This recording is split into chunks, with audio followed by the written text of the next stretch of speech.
Washington despaired of what the future might bring, writing, I am wearied almost to death. British General Howe was convinced Washington and the American army had lost the will to fight. It was hard to disagree. New York City had fallen, and the British occupation spread to control 3 colonies. The Continental Army was badly beaten, outflanked, demoralized. The rebellion seemed doomed. Washington's army needed a miracle. Washington realized that while the British had more soldiers, they were thinly scattered along outposts and towns throughout New Jersey. And one of the most important outposts, Trenton, isolated by poor roads, was especially vulnerable. If Washington could cross the Delaware quickly, he could strike the Trenton outpost. All would depend on stealth and speed. But how could he quickly cross the Delaware River? A task that had recently taken a smaller army 5 days.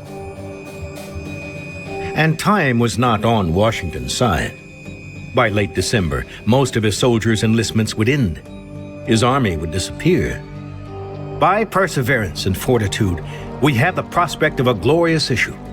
If, as Payne pointed out, salvation were at hand, Washington would test it with a very bold move.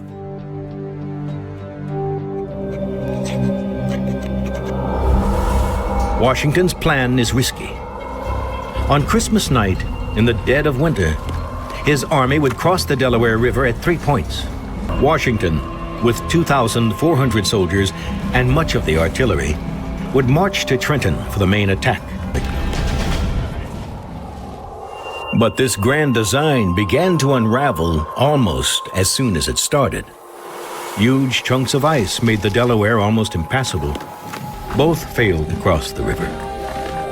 Washington's main strike force fared little better, moving slowly as the light rain gave way to driving hail and snow.